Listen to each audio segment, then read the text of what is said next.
Hello and welcome to another episode of Kinetic Coffee. This is episode number 19, and it's about how to pick a good coach. Now, before I jump into that likely extremely long discussion, I'm going to try to keep it short, though. I'm going to talk about a few things. One of them is just the shout outs. I'd like to just a quick one. Lisa Little got her first pull up, and we're going to watch it right now. So we talked a few months ago, kind of after she shot our amazing photos, and she was like, I just want to get a pull up. So I'm like, okay, how much time you got? She's like, well, I got some extra time. And she's been doing about 15 minutes of extra work between 3 and 5 days a week for the past about 8 weeks. And here it is. Cool. Right down, Looks right up. easy. Go, She even right does away. a negative on the way down. Almost gets a second. All right. So that was really cool. Super exciting. She tried to play it off, but it was amazing, and she crushed it. So now we're just going to get more and more and more. She's going to continue to do some extra work on the side. So congrats to you, Lisa. That's awesome. Okay, so some group training considerations for next week. All right. We're progressing our strength. Obviously, it's another big jump in percentage. I had a few of you guys wonder why we went to 77.5% from 70% and skipped 75. We didn't skip anything. It's just the progression. It exists this way. So when we don't go to 80% or 82% or 82.5%, don't ask me why we skipped it. We're going to 85% for our plus set next week. Now, the other unique thing about next week, we're at a point in the program, in these plus sets, we've been doing them at RPE 8, which is leaving a couple of reps in the tank.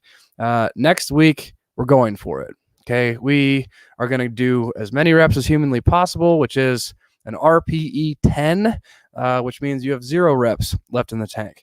So we'll definitely be using spotters on the squat and the bench press.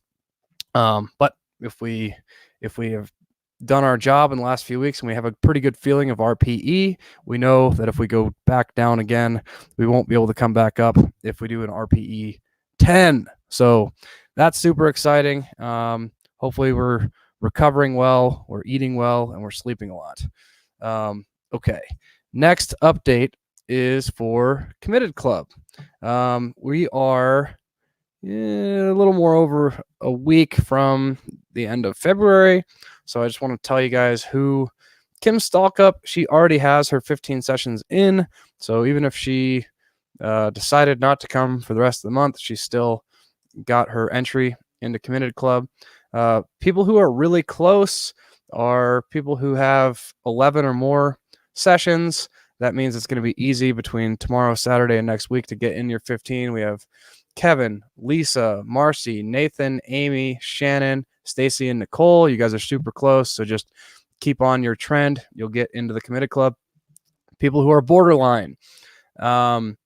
Looks like that, and that would be, I'm going to call borderline 8 to 10.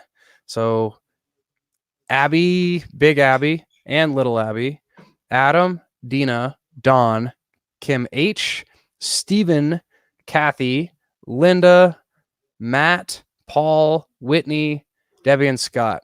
Actually, Scott, he's done a couple of extra sessions. So has Lisa, that didn't get counted. So they're actually closer than I thought. Anyway, you guys are really, really close. Not quite as close as the last group, but you can still make it to 15 if you come tomorrow, Saturday, and next week. You'll be good to go.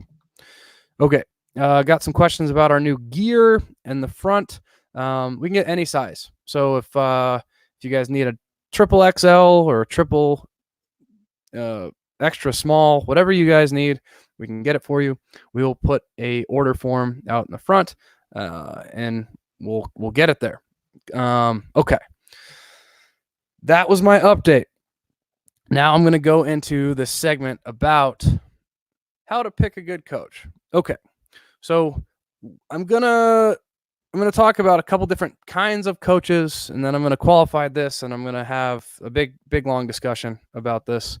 First of all, just checking. I'm still live here. Okay. All right. Sport coaches and trainers are two different things. Some of them are both. Some of them are one or the other. So sport coaches, I want to talk about, like, if you're a wrestling coach or a rugby coach or a hockey coach, these are sport coaches. And there are certifications with the NGB, the national governing bodies, for each of these sports. And there are different levels within. So, for example, I started off as a hockey coach, and I had my level 2 hockey certification when I was 18 years old, just because I was a coach helping out at our association. USA weightlifting is similar. Okay, they have a levels system. USA hockey goes to level 5. I believe USA weightlifting also goes to level 5. So these are just national governing body sport coaches. Okay. The level that they have may or may not mean anything. So if you're looking at, where to take your son to play hockey, the last thing that you should consider is, are they a level 5 hockey coach? And it's similar with the other national governing bodies, like weightlifting, for example, because a level 5 weightlifting coach is somebody who has coached internationally. It's a very, very small percentage of the coaches that are. It's not that hard to get a level 5 in USA hockey, and I think it's about the same in wrestling. If you have the experience, you'll pretty much get it, even if you're a crappy coach. And that's my whole point. So I've known some really, really bad coaches with this esteemed credential. I still have a level 4 hockey USA hockey coaching certification. I haven't coached hockey in 6 or 7 years, but somehow I'm a level 4 hockey coach. So if somebody was like, "Hey, Brian, can you coach my son in hockey?" I'd be like, "I am extremely rusty. I need a year or two on the bench, just filling water bottles before I really get in." But anyway, that's just so sport coaches. The level that the NGB has certified them with doesn't necessarily mean that they're worth anything. So how do you know? Do you just take your son or daughter and sign them up? And this guy, he played professional ball or whatever. He must be a great coach, right? No. So this is really the discussion I want to get into. So I'm not going to name who it is, but because this is a public thing, just in case he'll get pissed off. But about 10 years ago, when I was still coaching hockey, there was a very famous professional hockey player who was helping out in a tournament that I was coaching because his son was playing in the tournament. Now, this is one of the best hockey players that ever lived. Comes on the bench. The guy cannot coach. For all intents and purposes, the guy was more qualified than anybody else in the entire building, had more experience playing the game in likely his first 12 years on Earth than most of the other people would ever get. But he couldn't even get the kid off the bench to play because he just is one of the classic examples of a great athlete that's just, why can't you do what I do? Why doesn't this just work for you? So there's a huge disconnect between somebody who is the top greatest athlete on Earth and actually being able to tell other people how to move, how to progress, et cetera, et cetera. This is not the only case of this, and I'm not going to beat a dead horse with it because this is a very common sentiment is that being a great athlete does not necessarily make a good coach. You can use this analogy with any sport, but I'm going to use it in hockey because you guys know that's my background. The best coaches are either the sixth defenseman or the third goalie in hockey. So what does that mean? That's there's generally 7 defensemen on a team and 3 goalies. Okay, so those are not starters. Those are people that spend a lot of time on the bench. I was a 6th or 7th defenseman, and you know, I'm really glad I was never a goalie, and I hope that my son never wants to be a goalie too, because they're crazy. That's an aside. Okay, if your son's a goalie, no offense, but he's crazy. Okay, because who would want to get hit with a puck?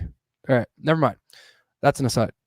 All right, so applied to any other sport, if you're not starting, if you're not in the game as much, what does that give you an opportunity to do? It gives you an opportunity to observe more. What are the coaches saying to the top guys?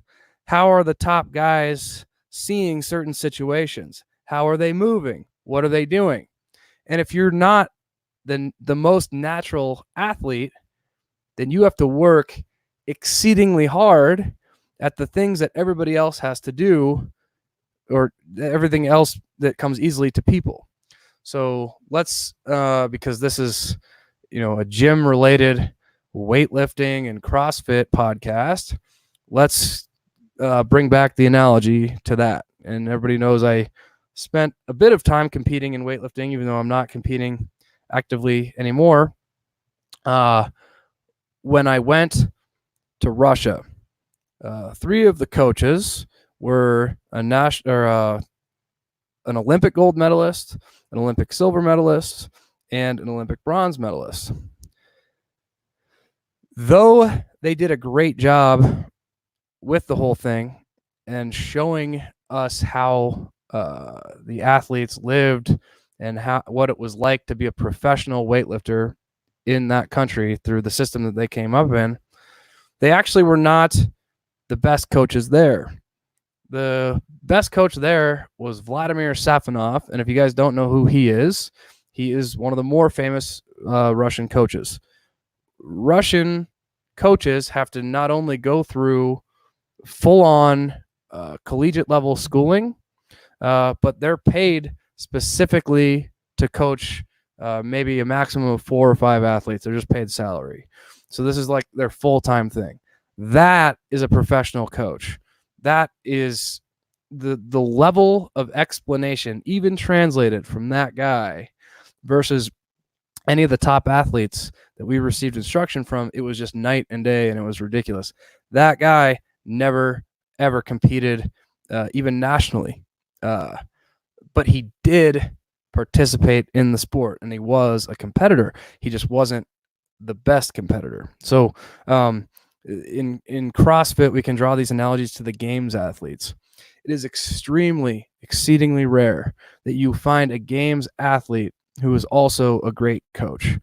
I've had experience with a pretty good handful of games athletes at this point through various things, either personal contact or I'm helping them in some way, or just the various seminars that I've been to, various other certifications that I've been to. I found through all of this that the games athletes, they might do some pretty cool stuff at lunch, and they can perform pretty well, but they generally make terrible coaches when it comes to real people or trying to develop athletes. Okay. So there we have the base for the entire discussion. A great athlete does not necessarily make a good coach. So now we're going to bring it all back, because I started off with sport coaches and all this kind of stuff. And the whole title is How to Pick a Good Coach. But everybody clicked on this because they want to know how to pick a good trainer, or how to pick a good weightlifting coach or a CrossFit coach. Okay. Let's first talk about the certifications, because I talked about them with NGBs, but with trainers, it's a little bit different. Now, if you're interested in the sport of weightlifting, even if you're a master's, you're talking about some level of certification with the NGB of USA Weightlifting. That's a bare minimum. They have to have at least a level 1. Most of them will get a level 2 because it's pretty easy to get. National coach, level 3, 4, and higher, it's you have to actually take athletes to nationals or the American Open Championship in order to gain this credential. Okay, I set it up before that just because they have this credential doesn't make them a good coach. Weightlifting coaches tend to also be trainers. There's a list of trainer certifications. I maintain anymore. I only maintain about 5 of them. I used to have all of them. Okay. There's a crap ton of acronyms that nobody ever recognizes. Some of them are the ISSA, ACE, the NSCA, CrossFit, Nesta. Let's see. There's a million other ones. Anyway, those are the individual governing bodies that certify trainers all over the globe. Do they mean anything? Absolutely not. These are even worse than the NGB certifications because there's no agreement between any of them. They all think that their way is the best way. They're all right and they're all wrong. Okay, so how do you get these things? The worst ones, you just go online and you pay money and then you get the certificate. Maybe there's a BS quiz or something like that, and you have to prove that you know what you're talking about. You just have another window open where you're just copy and pasting. Okay, at least those tests are better than the ones where you just pay money, then they just hand it to you. One benefit of the CrossFit one compared to some of these other ones is at least you have to show up for the weekend and there actually is practical application involved. So that's a plus for the CrossFit one. But a lot of the material or the way that they're explaining things at the CrossFit one is designed to teach thousands of people at the same time how to move a certain way. Now, that's actually great because CrossFit has done more to revolutionize just human movement than any of these other certifications. But if you're running a gym like mine where it's more personal, we're not going to use these broad general approaches to every single person. Hey, Marcus. Marcus commenting. How are you? Okay. So anyway, we're going back to my soapbox here. Okay. So all these certifications, they basically mean nothing. So let's come back to how to pick a good one. In a specific sport, this is actually a lot easier than if you're looking for a coach just for something more general. Okay.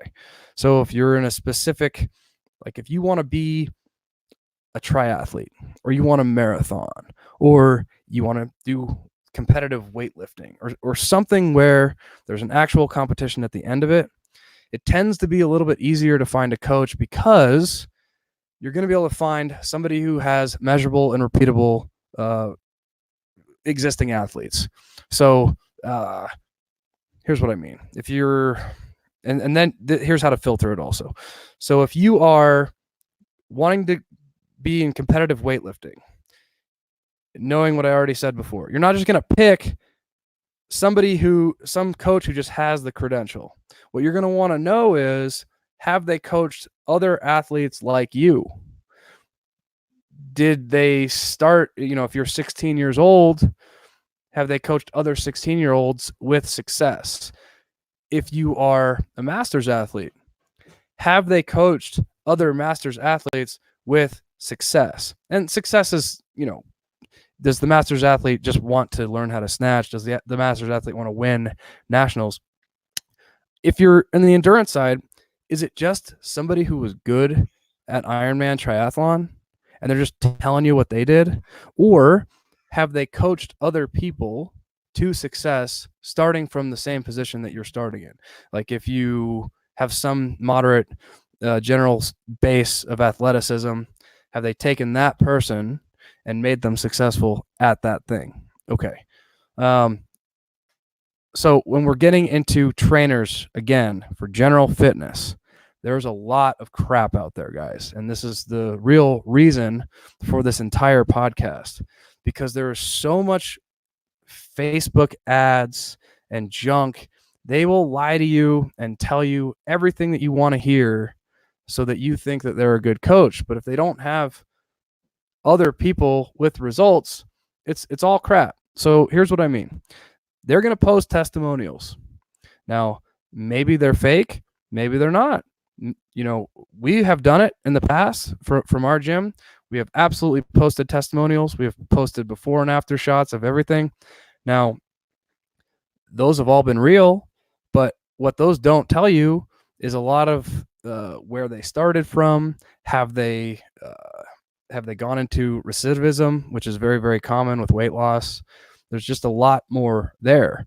A lot of these micro gyms are popping up all over the place, and a lot of them are shutting down too. But it's a lot of beginner coaches, and that's okay. Beginner coaches that may have just gone and got one of these online certifications that they just paid $300 for, and now they're a hashtag health coach or they're hashtag strength coach or whatever it is. They tell you what you want to hear online. You go in, you pay them money, and then maybe they're hurting you, or you're not getting the progress that you thought you were going to get. So this is, as you can see, this discussion can go down the rabbit hole very, very quickly. But here are the main things to remember. Not all coaches are created equal. You're not necessarily all going to gravitate towards the same coach. So there's a lot of great coaches out there, is what I want to say. There's really bad trainers, there's really bad coaches, but there's also really good ones. But the really good ones aren't for everyone. So if I had 10 people, I would not necessarily, as a coach, connect with all 10 of them, even if they thought that I was a good coach. It's a certain congruence of personality and relationship. And so I have a certain set of criteria that I look for even when I choose athletes, because I've been doing this long enough now that I know that I can help certain people with certain personality styles, but I actually am not very good at helping other people with other personality styles. And what's nice is I know a lot of other coaches in the community and I can refer them to others. But unfortunately, from the athlete side, they don't know that hey, this coach is really famous, either nationally or just in the area. He must be for me. You need to develop the relationship to even see if that coach is a good fit, because if it's not a good fit, they're not going to be a good coach anyway. So I know that just went pretty deep. So here's a really good example in the CrossFit space. Ben Bergeron is one of the biggest names in coaching CrossFit, and by all measures, he's a great coach. But what if I had a specific goal that was not in alignment with either his training philosophy or just the way that he did things? I'm not going to get anything from him because I'm not a good fit for him. So people may think that he's a good coach, but not for me.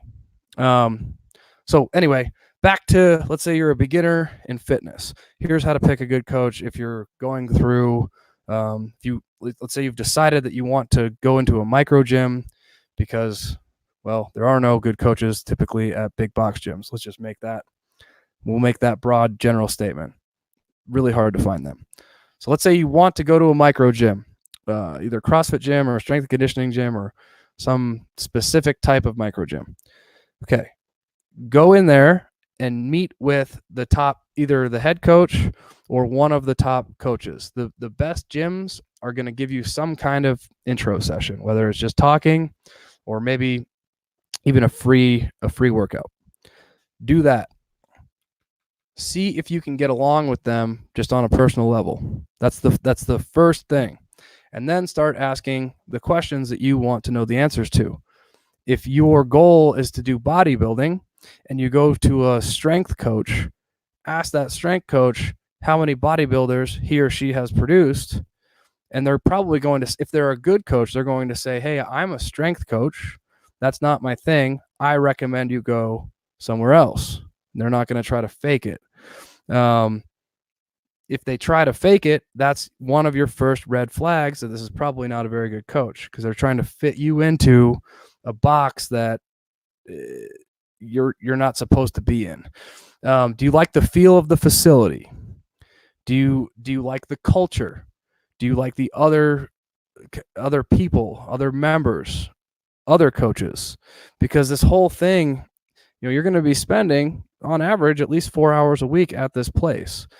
So you want to make sure that you're in alignment. Are they religious based? Is that something that aligns with you? Do they swear a lot? Is that something that aligns with you? So these are all things to consider.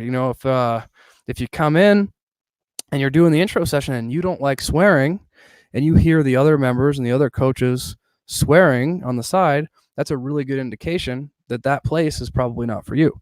On the other hand, if you love swearing and you love grunting and yelling and screaming, and that's what this place is doing, and this coach is encouraging you to do that stuff, then hey, you probably found a pretty good fit. So what I'm saying is it's really important for you to go out and test out all these different ones. Don't just click on the first baity Instagram ad that pops up in your feed and give them your money. Do your due diligence. There's so many of these places out there that chances are, if you go in and ask some questions about your goals and you get a good feel for it, you'll find the right situation for you. If you guys got questions on any of it, I'm happy to go into more detail, but I'm trying to keep this under 30 minutes. Right now we're about 27. Shoot me a DM. We'll jump on the phone. Talk soon.